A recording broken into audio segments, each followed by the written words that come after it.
आप जानते हैं कि दिल्ली का ट्रैफिक कैसा है, उसी से जूझते हुए आप सब भी यहाँ पहुँचे हैं और हम भी थोड़ा विलम्ब जरूर हुआ, उसके लिए माफ़ी चाहते हैं। जैसा कि हमने आपके इनविटेशन में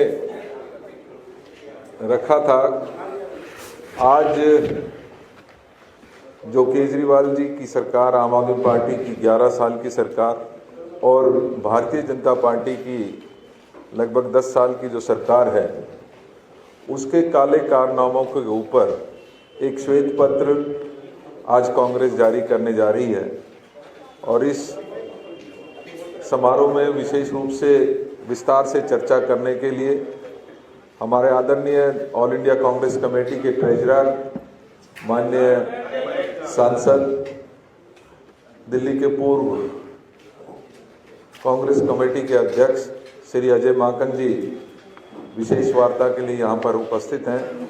हमारे बीच में उपस्थित हैं हमारे incharge, All India Congress Committee के इंचार्ज, दिल्ली इंचार्ज श्री काजी निजामुद्दीन साहब हमारे बीच में उपस्थित हैं। ऑल इंडिया कांग्रेस कमेटी के सेक्रेटरी, दिल्ली के इंचार्ज श्री सुखविंदर डैनी साहब।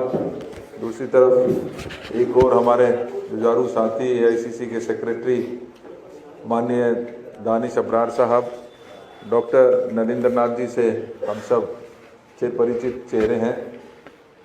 हमारे बीच में भाई अभय दुबे जी भी हैं, जो विशेष रूप से ऑल इंडिया कम्युनिकेशन डिपार्टमेंट की तरफ से आने वाले समय में भी लगातार हमारे और आपके बीच में बने रहेंगे। तो मैं सबसे पहले चाहूँगा कि हम जो आज का जो श्वेत पत्र है, जो इन दोनों सरकारों के काले कारनामों को उजागर करने वाला एक श्वेत पत्र हमने तैयार किया है, तो सबसे पहले सर हम उसको लॉन्च कर देते हैं। एक बारी सभी साथियों से रिक्वेस्ट है खड़े होकर।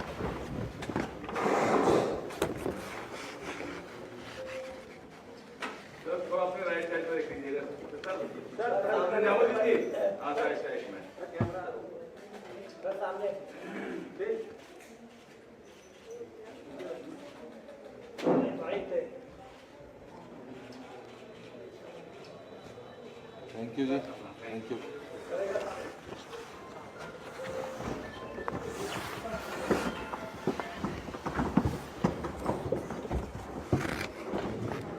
साथियों, जैसा कि आप जानते हैं कि दिल्ली में आम आदमी पार्टी की सरकार पिछले 11 सालों से है और इसी प्रकार से 2013 से दिल्ली में जो केंद्र सरकार है वो भारतीय जनता पार्टी की है। दिल्ली की जनता को बहुत उम्मीदें थी और बहुत उम्मीद के साथ इन दोनों सरकार को जहां चुनने का काम दिल्ली की जनता ने किया था, आज 11 साल के बीतने के बाद अगर दिल्ली की जनता कुछ महसूस करती है तो सिर्फ और सिर्फ उनको वादों के अलावा अगर कुछ मिला है तो वो धोखा मिला है। और जैसा आप जानते हैं कि दिल्ली, जिसमें 15 साल हमारी कांग्रेस की सरकार रही, आदरणीय शीला दीक्षित जी की सरकार रही, उस समय दिल्ली ने नए आयाम गढ़े, चाहे वो डेवलपमेंट की बात हो, चाहे सोशल सेक्टर की बात हो, चाहे प्रदूषण की बात हो, महिलाओं के सम्मान की बात हो, बुजुर्गों को पेंशन की बात हो, गरीबों को राशन कार्ड और सिलेंडर्स देने की बात हो, या दिल्ली में हर रोज बनते मेट्रो का जाल, बढ़ता हुआ मेट्रो का जाल हो, CNG की बसेस का बेड़ा हो, या हर रोज बनते नए फ्लाईओवर्स हों, नए स्टेडियम्स हों। दिल्ली के एक वर्ल्ड क्लास सिटी की ओर एक मजबूत नींव मैं मानता हूं कि उस 15 साल के दौरान रखी गई। लेकिन एक सौदागर आया 11 साल पहले, उसने सपना दिखाया कि हम भ्रष्टाचार खत्म करेंगे, हम दिल्ली को और बेहतर बनाने का काम करेंगे। और कहीं ना कहीं दिल्ली की जनता उनके झांसे में आकर उनको एक बहुत बड़ा बहुमत देने का काम दिल्ली की जनता ने किया। उम्मीद थी कि फ्री बिजली मिलेगा, फ्री पानी मिलेगा, सड़कें बेहतर होंगी। उन्होंने सपना दिखाया था कि हम दिल्ली को पेरिस और लंदन बना देंगे, यहाँ की यमुना को थेम्स नदी के जैसा बना देंगे और दिल्ली का प्रदूषण कम करेंगे। लेकिन जैसा और आपके और हमारे सामने है कि दिल्ली आज कूड़ों का ढेर हो गया है, आज दिल्ली गड्ढों का शहर हो गया है, आज बुजुर्गों को पेंशन नहीं मिलती है, आज गरीब आदमी को राशन कार्ड नहीं मिलता है, लोगों को गंदे पानी से सब्र करना पड़ रहा है और लगातार बिजली के बिल जहां बढ़ रहे हैं, वहीं दिल्ली की जो तरक्की है, इंफ्रास्ट्रक्चर है, वो भी पूरी तरीके से कहीं ना कहीं थमी और रुकी हुई नजर आती है। मैं अपनी बात खत्म करना चाहूँगा क्योंकि विस्तार से इन सभी मुद्दों पर हमारे श्वेत पत्र पर आदरणीय अजय माकन जी विस्तार से चर्चा करेंगे। उसके पश्चात काजी निजामुद्दीन साहब आप सबका धन्यवाद भी करेंगे। तो मैं सिर्फ अपनी एक बात कह कि दिल्ली में तरक्की मुस्कुराएगी, कांग्रेस की सरकार फिर से आएगी, इस स्लोगन के साथ माननीय अजय माकन जी को आमंत्रित करता हूं कि वो आगे की कार्रवाई।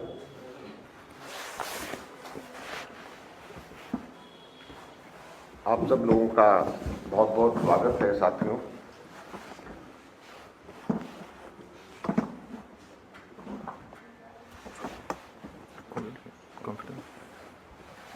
आप सब लोगों का बहुत बहुत स्वागत है।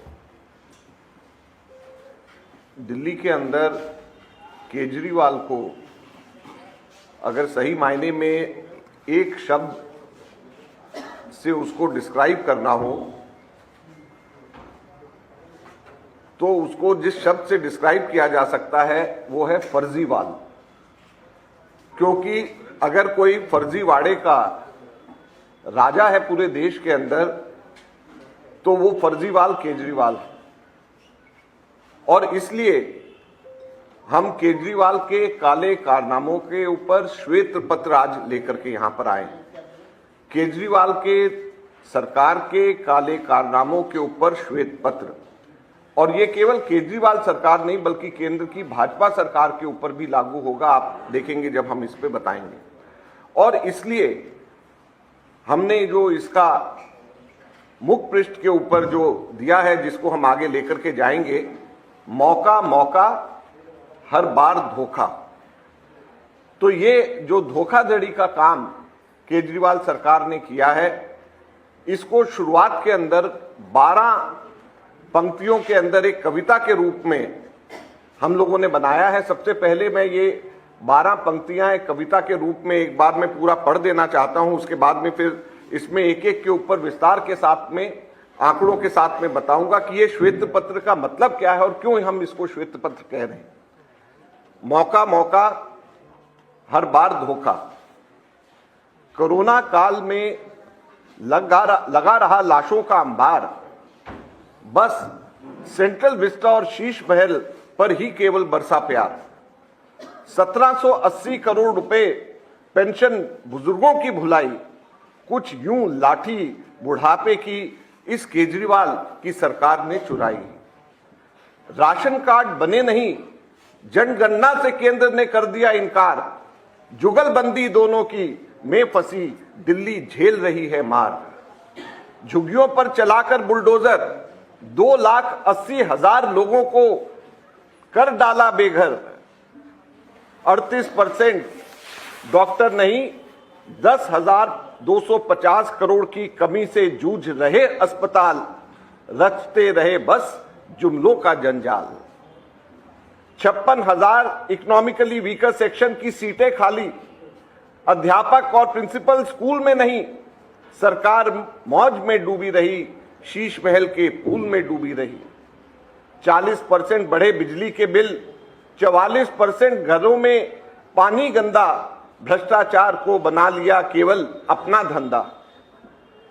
हर बारिश में डूबी दिल्ली, सड़कें बनी तालाब। 2 महीनों में 30 मौतों का दिल्ली मांग रही है जवाब।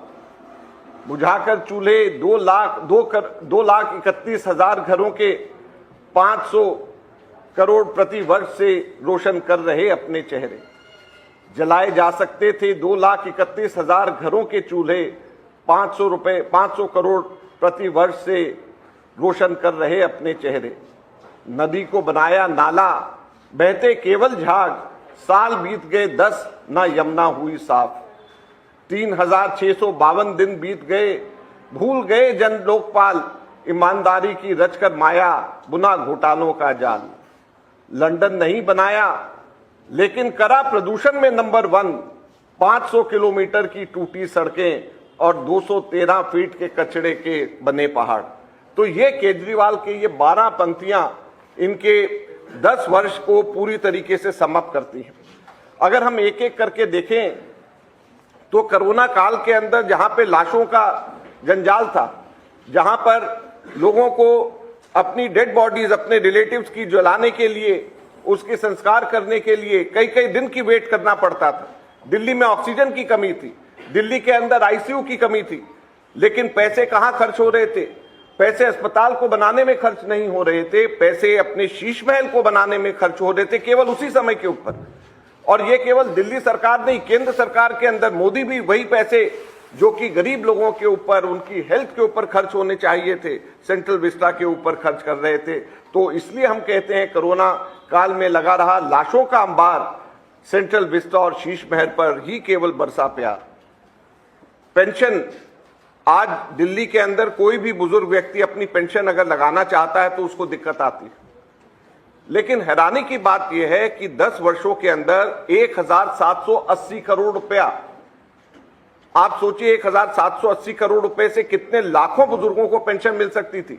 यह बजटरी एलोकेशन होता है लेकिन बजट लैप्स हो जाता है। यह सरकार खर्च ही नहीं कर पाती आपस के झगड़ों के अंदर। एक झगड़ा तो इनका आपस के अंदर यह हुआ कि 2,000 की पेंशन मिलती है, जिसमें से 2,000 में से 200 सेंट्रल गवर्नमेंट देती है, 1,800 दिल्ली गवर्नमेंट देती है। शुरू से चलता आ रहा है। और 200 सेंट्रल गवर्नमेंट और दिल्ली गवर्नमेंट के झगड़े की वजह से 6 महीने पेंशन टाली रही, 6 महीने पेंशन नहीं दे पाए, क्योंकि 200 रुपया 2,000 में से अगर 200 सेंटर का नहीं आ रहा तुम 1,800 दे दो, 200 बाद में दे सकते, लेकिन नहीं, पूरे के पूरे 2,000 के 2,000 रोक करके रखा, क्योंकि सेंटर के ऊपर और ये दोनों फुटबॉल एक दूसरे के साथ खेलते रहे। और कुल मिलाकर के 10 वर्षों में 1,780 करोड़ का लैप्स हो गया बजट, जो कि बुजुर्गों को पेंशन को दिया जाना चाहिए। राशन कार्ड, आज दिल्ली के अंदर सबसे बड़ा मसला, आप लोगों के बीच में जाएं तो राशन कार्ड बनने नए बंद हो गए, और राशन कार्ड नए बनने बंद हो गए, पुराने राशन कार्ड भी हटाए जा रहे हैं। और राशन कार्ड नए बन सकते हैं 2 तरीके। एक तो जनगणना अगर हो तो टोटल जितनी गिनती है लोगों की वो दोबारा से हो, तो परसेंटेज ऑफ हाउस होल्ड जो बिलो पॉवर्टी लाइन और जो पुअर कैटेगरी के हैं उस परसेंटेज के अनुपात के अंदर बढ़ जाएंगे। और दूसरा तरीका यह है कि और राज्य सरकारें कई कर रही हैं, जिसके अंदर खुद जो है वो अपने राशन कार्ड, अपने सेंट्रल गवर्नमेंट पैसे, अगर स्टेट गवर्नमेंट दे तो सेंट्रल गवर्नमेंट राशन देने को तैयार रहती है, स्टेट गवर्नमेंट जो है उनको और राशन कार्ड उपलब्ध करा सकती। कई स्टेट्स करा रहे हैं, हमारे कांग्रेस रूल स्टेट्स भी कई जगह पे करा रहे हैं। तो ऐसी स्थिति के अंदर क्यों ये दिल्ली के अंदर राशन कार्ड बनने के लिए बंद हुए हैं, जो कि सबसे बड़ी इस वक्त यहां पर दिल्ली में दिक्कत है। गरीब लोगों के लिए झुग्गियों के ऊपर मकान देने के लिए सबके सब लोग वायदा ये लोग करते रहे। दुख की बात यह है कि 2023 अकेले एक वर्ष में, पिछले वर्ष में अकेले एक वर्ष में यहां पे जो लिखा है 2,80,000 लोगों को कर डाला बेघर, ये अकेले 2023 की फिगर्स है। एक housing and land rights network है, एक संस्था है, उसने दिल्ली के जितने भी लोगों को बेघर किया गया है उसको सालवार उसका उन्होंने निकाला है। और उन्होंने ये बोला है कि अकेले 2023 में केंद्र सरकार और दिल्ली सरकार ने मिलकर के, जब G20 का समिट सितंबर में 2023 में हुआ था, उसकी तैयारी के लिए दोनों सरकारों ने मिलकर, वैसे झगड़ते रहते हैं आपस के अंदर, लेकिन जब झुग्गी वालों को विस्थापित करना होता है, जब झुग्गियां तोड़नी होती हैं, तो दोनों के दोनों ने मिलकर के 2,80,000 झुग्गियां दिल्ली के अंदर डिमोलिश करी। और दुख की बात यह है कि इसमें से 90% से भी ज्यादा लोगों को कोई भी वैकल्पिक जगह नहीं मिली है। सबके सब लोग जो हैं खुले आसमान के नीचे रहने के ऊपर उसके बाद में मजबूर हो रहे हैं। और उससे पहले हर वर्ष ये इस तरीके से झुग्गियां टूट रही हैं, लेकिन उनको कहीं पर भी कोई रिस्पाइट नहीं, कोई उनकी मदद नहीं। दिल्ली के अंदर ये लोग कहते हैं, मोहल्ला क्लिनिक की बात करते हैं, हॉस्पिटल्स की बात करते हैं। हैरानी की बात यह है अभी सितंबर के अंदर एक हेल्थ डिपार्टमेंट की मीटिंग हुई, 10,250 करोड़ रुपए की जरूरत है। जैसे इसमें लिखा है 30% डॉक्टर नहीं, 10,250 करोड़ की कमी से जूझ रहे अस्पताल। जो अभी जहां पे 14 हॉस्पिटल्स के अंदर कंस्ट्रक्शन चल रही है एग्जिस्टिंग हॉस्पिटल्स में, तो उसमें 10,250 करोड़ रुपए की कैपिटल एक्सपेंडिचर की जरूरत है। उसमें 10,250 करोड़ की जरूरत है और इस साल एलोकेशन केवल 372 करोड़ की करी गई। या आप लिख लें, ये इसमें नहीं है, 372 करोड़ की केवल इस वर्ष इसमें एलोकेशन करी गई है। तो इस हिसाब से 30 वर्ष लगेंगे, जो कि काम अभी चल रहा है उसको पूरा होने में 30 वर्ष लगेंगे। और ये हॉस्पिटल्स को चलाने के लिए 8,000 करोड़ रुपया इन हॉस्पिटल्स को चलाने के लिए पैसे चाहिए और इनके पास में पैसे नहीं है। तो जब इनके पास में पैसे नहीं है तो कहां से ये गरीब आदमियों के इलाज के लिए ध्यान रखेंगे, जो कोरोना में हो रहा था। हाँ, लेकिन एक चीज के लिए पैसे हैं इनके पास में, एडवर्टीजमेंट करने के लिए अपने, उसके ऊपर हम लोग आएंगे। हमारे स्कूल्स के अंदर जो हाई कोर्ट ने इसका संज्ञान लेना पड़ा, 56,000 ईडब्ल्यूएस की सीटें खाली। हमारे स्कूल्स के अंदर, दिल्ली के अंदर वाइस प्रिंसिपल्स हमारे स्कूल्स में नहीं है, अध्यापक हमारे यहाँ पे स्कूल्स में नहीं है। तो इसलिए हम ये कह रहे हैं कि अध्यापक नहीं स्कूल में, सरकार मौज में डूब रही है शीश महल के पूल में। तो इसलिए इस कविता की ये पंक्ति बनाई है कि स्कूल में तो अध्यापक नहीं और ये पूल में अपने मजे ले रहे हैं और इनको कोई चिंता दिल्ली की नहीं है। दिल्ली के अंदर बिजली के औसत जो दरें हैं वो हिंदुस्तान में सबसे ज्यादा है और उसके ऊपर भी 40% दिल्ली के रेट बढ़ाए हैं। 44% घरों के अंदर गंदा पानी आ रहा है और ये स्थिति दिल्ली के अंदर है। इसमें अभी एक लिखा है 2 महीने में 30 मौत हुए। ये जुलाई और अगस्त अभी 2024 की बात है, जब बारिश के दौरान केवल 2 महीने के अंदर दिल्ली में 30 लोग मारे गए।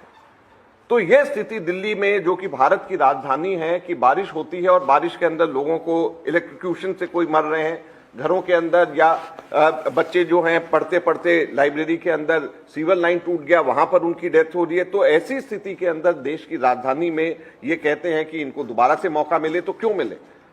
500 करोड़ रुपए प्रति वर्ष ये एडवर्टीजमेंट पे खर्च करते हैं और हम लोगों ने कैलकुलेट किया है कि इससे 2,31,481 घरों में चूल्हे जलाए जा सकते थे, फ्री इनके गैसेस दिए जा सकते थे, 1 साल का पूरा हम लोग कर सकते थे अगर इतना ही पैसा लोगों को हम देते कि आप यहाँ पे गैस कनेक्शन या गैस सिलेंडर्स आपको दिया जा सके।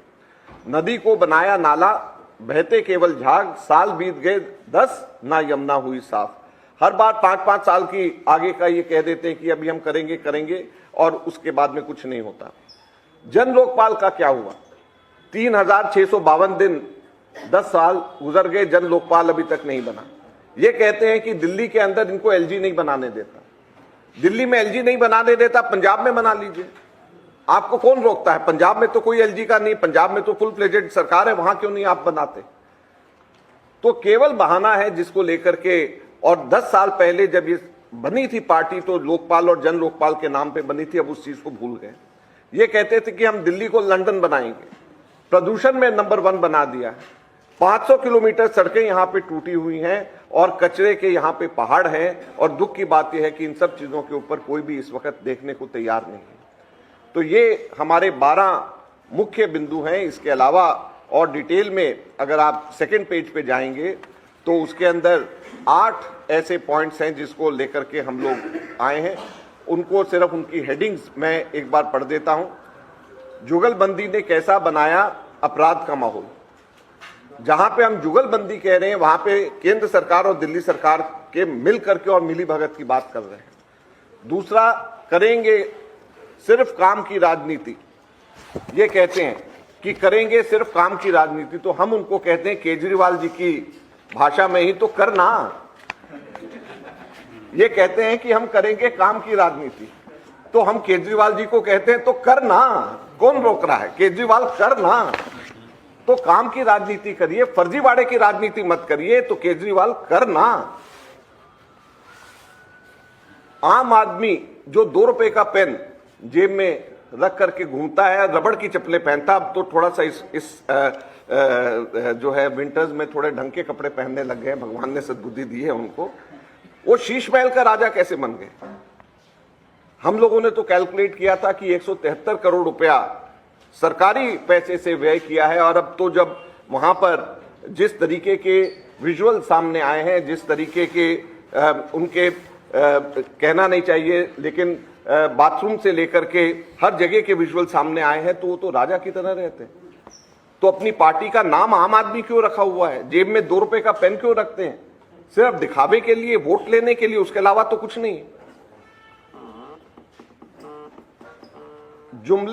जुगल जोड़ी ने कैसा किया दिल्ली को शर्मिंदा। तो ये जुमलेबाजी और जुगल जोड़ी जो केंद्र सरकार की और इसकी है, कॉरपोरेशन और दिल्ली सरकार पिछले साल से पहले तो लगातार एक दूसरे के ऊपर दोष मरते रहते थे कि पानी आपकी वजह से बढ़ा, आपने सफाई नहीं करी, आपकी वजह से हुआ, एलजी ने काम नहीं करने दिया, वो कहते मेयर ने काम नहीं किया करने दिया, मेयर कहते ये पैसे नहीं दिए। अब तो दोनों आपके हैं, तो फिर करना कौन रोकता है? अब तो दोनों के दोनों इनके हैं, कौन उसको रोक रहा है? दिल्ली को कैसे बनाया नफरत का बाजार। दिल्ली में इस तरीके के दंगे कभी भी नहीं होते थे जो कि अब पिछले 10 वर्षों के अंदर हुए, और जिस तरीके के हालात दिल्ली के अंदर पैदा हुए। दलितों के जीवन को कैसे बनाया नरक, इसको जरूर पढ़िएगा, ये पॉइंट नंबर 6 है। और पॉइंट नंबर 7, दिल्ली के निर्माताओं के सम्मान को कैसे हुआ समझौता, और दिल्ली की बेटियों का कैसे जीना हुआ मुश्किल। ये 8 पॉइंट्स टोटल हैं, इसको डिटेल में आप जरूर देखिएगा। ये हम दिल्ली की जनता को अर्पित कर रहे हैं, केजरीवाल सरकार के काले कारनामों के ऊपर श्वेत पत्र। धन्यवाद। क्वेश्चन पहले ले क्वेश्चन हाँ। आप लोगों ने श्वेत पत्र से जारी कर दिया, लेकिन आज जो महिला सम्मान योजना की बात हो रही थी, तमाम चीजों में 2100 रुपए नहीं दिया, उसका एक हेड आया जिसमें साफ ये कह दिया गया कि इस तरीके की कोई उस पर आपकी क्या राय है? दूसरा, क्योंकि आप अलायंस में नहीं है, तो ये श्वेत पत्र क्या पहले भी आ सकता था लोकसभा चुनाव में, क्योंकि मजबूरन आप लोगों को करना पड़ा, दिल्ली स्टेट यूनिट उस वक्त राजी नहीं थी, तो ये क्या जनता को आप कैसे ये बता पाएंगे सर कि हम लोकसभा में तो साथ हैं लेकिन यहाँ साथ नहीं? देखिए, ये 2 अलग अलग प्रश्न हैं आपके। पहला वाला प्रश्न तो अपने आप में अलग से की बात है, तो उसको करेंगे, लेकिन मैंने सबसे पहले आते ही मैंने बोला कि केजरीवाल को अगर एक शब्द में उसको डिस्क्राइब किया जा सकता है तो फर्जीवाल है। तो उनकी जो भी घोषणाएं हैं वो केवल फर्जीवाड़ा है, उसके अलावा कुछ नहीं है। और अगर वो इतने सिंसियर हैं तो करें पंजाब में, वहां पर तो एलजी नहीं है रोकने वाला, यहां पर तो 1000 रुपए कर नहीं पाए, यहां पर तो कुछ भी इसको इंप्रूव कर नहीं पाए। अब जो है फर्जीवाड़ा करके लोगों को क्यों गुमराह कर रहे हैं? दूसरा जो आपने बात कही कि इंडिया अलायंस से मुतल्लिक, देखिए हमारी पार्टी के अंदर हम सब लोगों के अपने अपने विचार रखने की आज़ादी है। जहां तक के मेरे विचार हैं केजरीवाल के बारे में, आप सब लोग से बेहतर कोई नहीं जानता है। मेरा मानना यह है कि आज दिल्ली की दुर्दशा और कांग्रेस कमजोर केवल इस वजह से हुई है कि हमने 2014 में उनका समर्थन 40 दिन के लिए किया था। आज दिल्ली की दुर्दशा का एक सबसे बड़ा कारण यही है। और कांग्रेस ने मेरा यह मानना है कि हम लोगों से शायद अलायंस करके दिल्ली के अंदर दोबारा से हम लोगों से एक भूल हुई है जिसको सुधारना जरूरी है। मैं कभी भी इस चीज का पक्षधर नहीं रहा हूं, ना था और ना रहूंगा कि केजरीवाल जैसे व्यक्ति के ऊपर भरोसा किया जा सकता है। केजरीवाल हिंदुस्तान की राजनीति के अंदर अपने खुद के एम्बिशंस को फुलफिल करने के लिए किसी भी एक्सटेंट तक के जा सकता है। उसकी कोई विचारधारा नहीं है, कोई सोच नहीं है। जो व्यक्ति जरूरत पड़ने के ऊपर केंद्र सरकार को यूनिफॉर्म सिविल कोड के ऊपर, जरूरत पड़ने पे 370 आर्टिकल के ऊपर, जरूरत पड़ने के ऊपर सीए के ऊपर, हर चीज के ऊपर जरूरत पड़ने के ऊपर उल्टा स्टैंड ले सकता है जो कि आइडियोलॉजिकली बीजेपी के समर्थन में है, उस व्यक्ति के ऊपर कैसे भरोसा किया जा सकता है? वो एंटी नेशनल है और उसकी कोई विचारधारा नहीं है सिवाय अपने पर्सनल एम्बिशन के। मैं आपको सिर्फ फिर याद दिलाना चाहता हूं, केजरीवाल की पार्टी का जन्म लोकपाल जन लोकपाल को पैदा करने के लिए हुआ था। सरकार बनने के बाद में वो सैकड़ों बार धरने पे बैठे हैं। एयर कंडीशन ऑफिस में एलजी के बाहर से लेकर के हर जगह के ऊपर एक भी बार क्या लोकपाल की बात करी है अभी उन्होंने?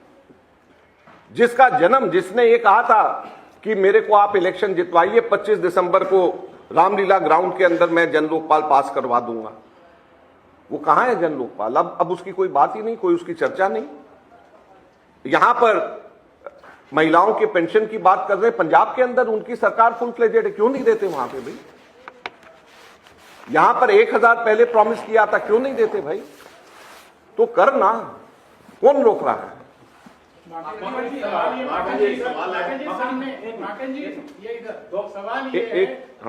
ये है कि कांग्रेस पार्लियामेंट में अमित शाह के अगेंस्ट आम आदमी पार्टी और कांग्रेस एक साथ खड़ी होती है। दिल्ली में आम आदमी पार्टी 5 लोगों को शेड्यूल कास्ट, शेड्यूल ट्राइब बच्चों को विदेश भेजती है और वो स्कीम फिर से रीलॉन्च करती है, रीपैकेज कर रही है। तो क्या आपको लगता है कि शेड्यूल कास्ट, शेड्यूल ट्राइब के लिए आम आदमी पार्टी आपके साथ खड़ी है पार्लियामेंट में और यहाँ भी? आप सिर्फ एक चीज देखिए, केजरीवाल दलित आरक्षण के बारे में उनके क्या विचार हैं, क्या वो उसके हक में है? हमने इसमें केजरीवाल के दलित के बारे में जो उनकी सोच है उसके बारे में इसमें लिखा है, वो बताएं। हमारे पास में तो वीडियोस हैं जिसके अंदर वो कहते हैं कि आरक्षण नहीं मिलना चाहिए सेकेंड जनरेशन में, तो क्या उनकी सोच है अभी? दलित अत्याचारों का दिल्ली में 4 गुना वृद्धि हो गई है, ये फैक्ट्स हैं। तो इसके बारे में वो चुप क्यों है, क्यों नहीं बोलते हैं? अंबेडकर प्रतिज्ञा दोहराई थी उनके मंत्री ने, गौतम जी ने, उसके ऊपर उनको पार्टी से बाहर निकाल दिया गया था। तो क्या ये उनका दलित प्रेम है? ये दलित प्रेम उनका दर्शाता है। दिल्ली के अंदर 804 दलित बच्चे जो एप्लीकेंट्स हैं, टोटल 94.2%, उनको स्कॉलरशिप नहीं मिली। क्यों नहीं मिल रही स्कॉलरशिप दलित बच्चों को दिल्ली के अंदर? अब ये बड़ी बड़ी बातें कर रहे हैं तो क्यों नहीं मिल रही? तो आज दिल्ली के अंदर जो ये इस तरीके की बातें कर रहे हैं, उनको कम से कम अपने गिरेबान में झांक करके देखना पड़ेगा कि वो क्या काम दिल्ली के लिए कर रहे हैं, क्या काम उन्होंने दिल्ली के अंदर दलितों के लिए, शेड्यूल कास्ट के लिए किया है। उनकी सोच जो है क्या वो परिवर्तित हो गई है क्योंकि उनको सत्ता चाहिए?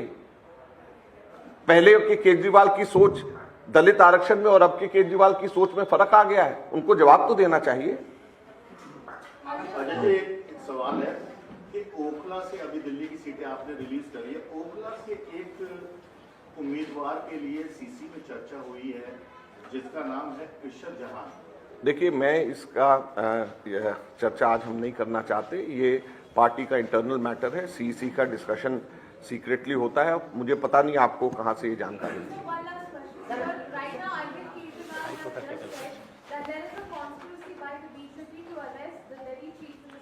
Kejriwal always says such things to remain in limelight. This is his style of functioning. He drops a stone to create ripples in the pond. This is his style of functioning.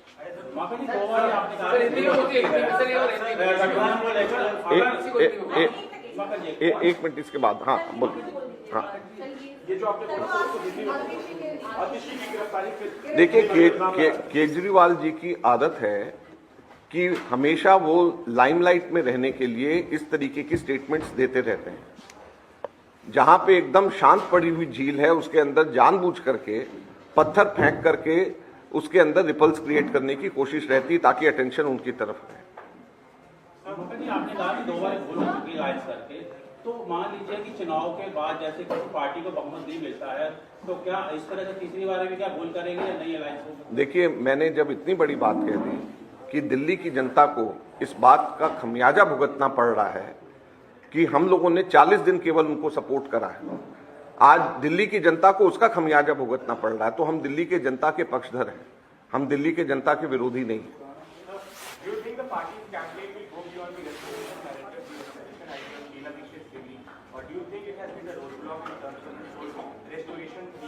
Because it has, the Sheila Dikshit government was voted out back in 2013, and the whole campaign idea, even in NCD, was about this restoration project.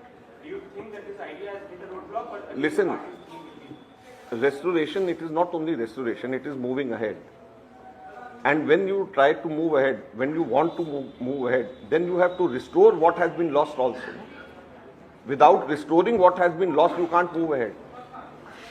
In case you want to move ahead, you have to ensure that the number of buses in DTC at least should be of the same number as it was during the Congress government. Why has it come down? If you want to move ahead, if you call it restoration, it is not only restoration. In order to move ahead, you have to move ahead of what it was earlier. During our time, 46 lakh passengers per day were carried by DTC. It has come down to 26 lakh passengers a day. Imagine the kind of downfall which Delhi's capital development has seen. It has never happened. Why is it now that 1800 private vehicles are forced to come onto the streets of Delhi every day? It is because of which the air pollution is rising. Why is it? Because the lack of public transport. People are migrating here, people are coming here, they don't find any public transport, they have to buy their own personalized transport. So 1800 vehicles per day, they are touching the street of Delhi, which is leading to traffic chaos, which is leading to the rising air pollution in Delhi. आम आदमी party के सभी नेताओं पर जो है वो red किया जाएगा, ये अरविंद केजरीवाल ने कहा। उन्होंने ये भी कहा है कि ये सब कुछ महिलाओं की फ्री यात्रा बंद कराने के लिए हो रहा है और हमें यकीन है कि लोग गंदी साजिशों का जवाब। जब केजरीवाल जेल गए थे तो उन्होंने कहा था कि मुझे जेल इसलिए भेजा जा रहा है ताकि बस के अंदर महिलाओं की स्कीम रोकी जाए। क्या हुआ ऐसा? जब वो जेल गए तो उन्होंने कहा कि यहाँ पर दिल्ली में जो सुविधाएं हम दे रहे हैं वो सारी सुविधाएं वापस लेने के लिए ये सब काम किया जा रहा है। ऐसा हुआ क्या?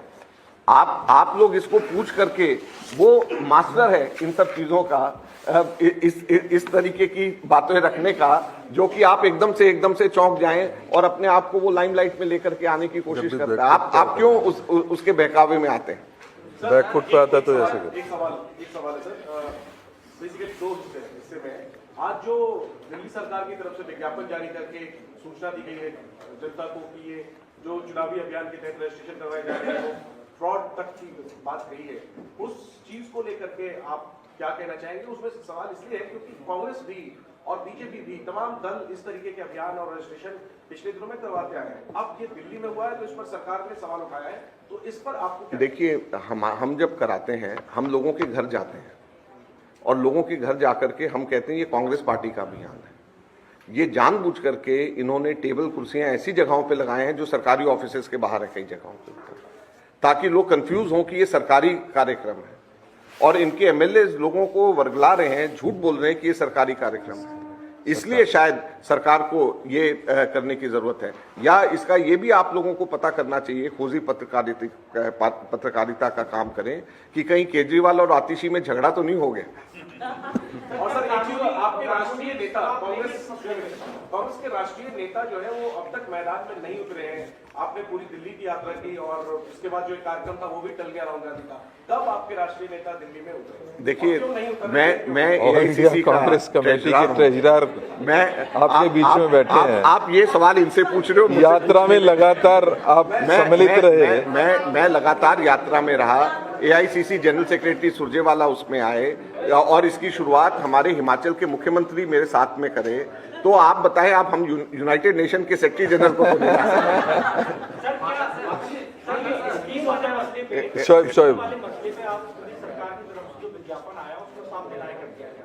क्या कानूनी कार्रवाई को भी आप तलाशेंगे कि इस तरीके से? देखिए, हम सिर्फ लोगों को ये कहना चाहेंगे कि लोग जो हैं वो इसमें गुमराह ना हो, और बाकी आज हमारे यार इस पे बात कर रहे हैं। हमारे श्वेत पत्र की बात करें, इसको किल मत करें हमारी न्यूज को। एक बार 2100 रुपए वाले जो बोर्ड लगाए हैं, 2100 रुपए के बोर्ड लगाए हैं कि भाई उनको ऐसा क्या उसे उतर जाना चाहिए, क्योंकि अब देखिए, ये सिर्फ लोगों को ये समझना चाहिए कि ये सरकारी नहीं है, ये सरकार की तरफ से नहीं है। हम लोगों को यही कहना चाहेंगे। सर आप लोग भी कटने शॉट में देंगे? देखते हैं, अभी हमारी पार्टी की तरफ से होगा।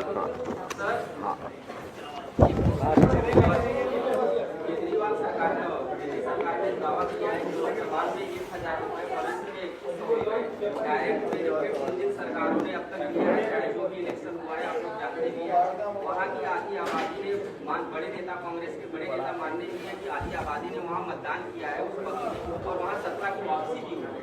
तो ऐसे में इसका तोड़ क्या कैसे जनता के बीच जाएंगे, क्या कहेंगे? देखिए, ये आप आगे आने वाले टाइम में हम लोग सब चीजें करेंगे। आज हमारा ये उनके खिलाफ में श्वेत पत्र उनके काले कारनामों का है, ये अपने आप में बड़े मुद्दे हैं।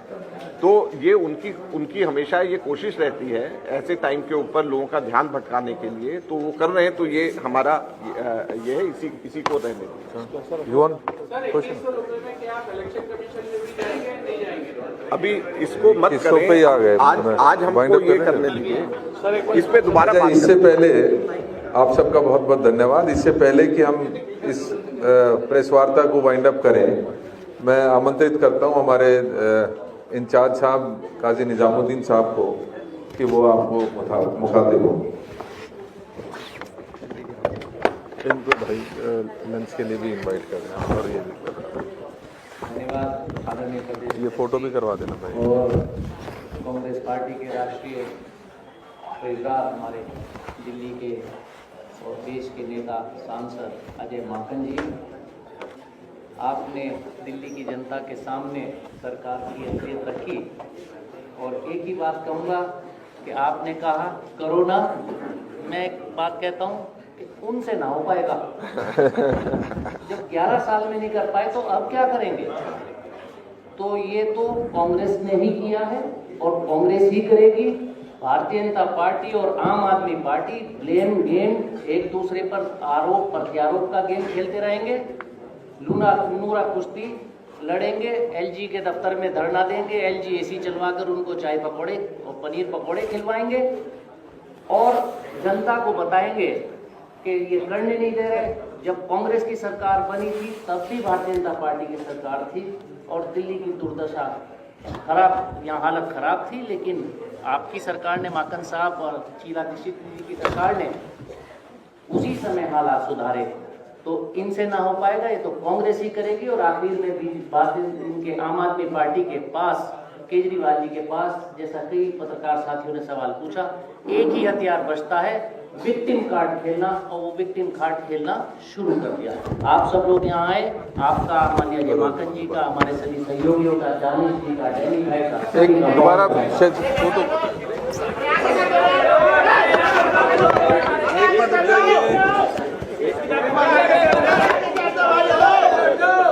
आप सभी प्रेस वालों का